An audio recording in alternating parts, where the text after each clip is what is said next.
This shoe is the successor to one of the best basketball shoes ever made, and just by looking at it you can already see it's totally different than its predecessor, the Way of Wade 10. We've got a brand new design, pretty much everything about the shoe is different.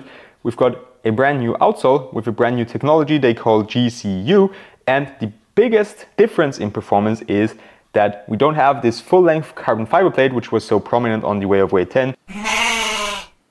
Underneath the cushioning setup we have it right here in the middle of the cushioning setup. So let's find out if the Way of Wade 11 can fill the massive footsteps held by the Way of Wade 10. If you didn't know, the Way of Wade 10 is my second favorite performance basketball sneaker right after the Kobe 6, and you can't really blame them for that. The Kobe 6 are goated. The Way of Wade 11 picks up on a lot of things that the Way of Wade 10 did well, but there's also some things which I didn't like. So that's exactly what we're going to talk about today. And the first and most important thing about the Way of Wade 11 is their retail price. In the US it goes for $225. If you're in Europe like me, they retail for $270. Yeah, let that sink in. $270, which is a crazy high retail price for, let's say, a standard version of the shoe, not a special edition or anything. This is actually already an updated version because they changed the upper materials a little bit. I couldn't get the first colorways because they were not available in a size 14, which is my usual size. And this is the first pair that dropped up to a size 15. And I'm really happy that I was finally able to try them. So let's get straight into it and start with the new and improved traction setup. As I said, it's called GCU, which stands for Ground Control Unit, and it actually works pretty damn well. The biggest issues right away are durability, as you can see here in the forefoot, but it's not really the outsole, it's more like the midsole that's connecting to the outsole, which is wearing off, and dust pickup. You can also see a lot of dust is being picked up. So the two biggest issues right away: durability is not as good as on the Way of Wade 10. Sadly, Way of Wade has always been known for making really nice, durable shoes that you can also take outdoors. And the dust pickup just is an issue. Otherwise, traction performance was top tier. I'd give it a straight 10 out of 10 if it wasn't for the dust pickup. If you're in a clean court or if you wipe often, they stop almost as hard as the Curry Flow shoes, and that's like the highest praise a shoe can get in the traction category, because if you played in Currys, you'll know that sometimes they even stop too hard, they make you trip. And they also have a really weird and high-pitched squeak. You'll know, or you'll hear in a second why it's weird. Of course, just to be clear, squeak has nothing to do with performance, but some people like when their shoes squeak. I do so as well. Here you have a kind of weird squeak.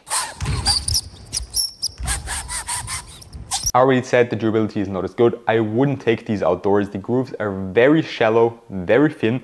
Yes, the design is absolutely amazing in my opinion. It's also different on both shoes, which I really like, but they're just not made for outdoors anymore.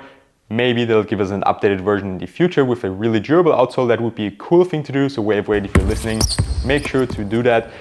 But right now I wouldn't take them outdoors, and I wouldn't play with them on really crazy dusty courts. There's definitely better options for that, even though every shoe struggles with dust.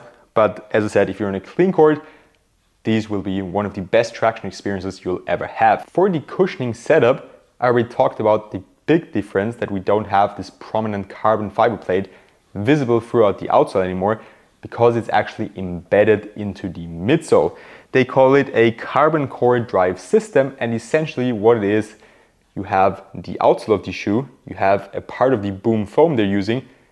On top of that you have this full-length carbon plate, and on top of that you again have a part of the boom foam inside the midsole of the shoe. So it doesn't feel as bouncy anymore. The cushioning setup is still very soft, and it does feel bouncy, just not crazy bouncy like the Way of Wade 10. When I had the Wade 10s on, I felt like I could jump like 2-3 centimeters higher. With these I also feel relatively bouncy, I get a lot of energy back.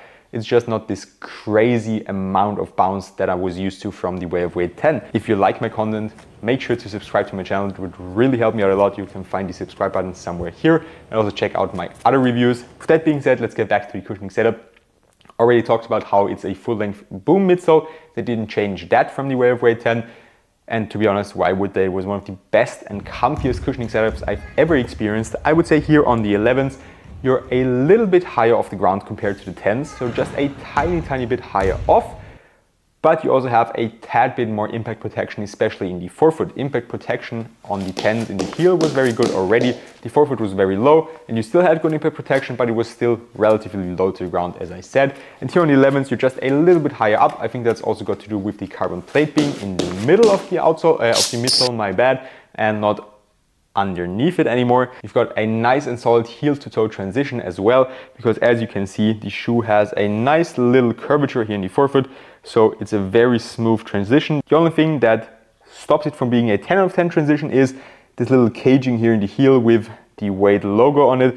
It's a tiny little bit clunky, but nothing crazy. You don't really feel it while running. Just would make it a little bit smoother if it would be a little bit softer here in the heel as well. But the forefoot is nice and curved and you have a nice shape here. As for forefoot flex, there's not really much going on. As you can see, only the toe area flexes because we still have this full-length carbon fiber plate. That's actually also how I like it. I don't like when shoes flex in the midfoot area. I think that really is a big support issue, which is the next category we're going to talk about. I had zero issues on the Way of Weight 11 in the support category. The new lacing system works really well. You've got this heel counter that's also simultaneously the Wade logo. And of course, we still have this full-length carbon fiber plate. I already showed the shoe doesn't really flex in the midfoot. You feel nice and stable, and also a big plus is that you have this crazy wide base. I'm going to show it here into the camera as well. The shoe is really insanely wide. You can see this really cool traction pattern, and essentially that helps with rolling your ankle, or actually stops ankle rolls relatively effectively. Of course, the best way to do it is to wear ankle braces. I can recommend the Better Guards ankle braces. They're a sponsor of mine, but they're really the best ankle brace I've ever tried. Essentially, it's a seat belt for your ankle, so it only activates when your ankle is put in a critical situation and you have a normal range of motion. That's all I'm going to say about on that topic. You can find a review on my other socials. Getting back to the Weight 11s, they have insanely good support. I felt safe and secure at all times. No heel slip, no unstable lateral movements, just overall a really stable and secure ride. For the last category, I already mentioned that they changed the materials a little bit compared to the other two colorways that they released. And you can see that difference here in the forefoot. It used to be all leather. Now we only have some leather here in the back. It's really minimal on this pair. And we have this nice synthetic fabric here in the forefoot. I'm going to try to put a close up here. It does a really good job. It's not crazy breathable, but you have those breathability holes here on the tongue, which is very nice. So I enjoyed it. I don't like leather materials as much, especially not in the forefoot. The only shoe where I really enjoyed them is the Book 1, simply because I think it's too thick, doesn't let air go through as nicely, and just a bit too clunky sometimes for my liking.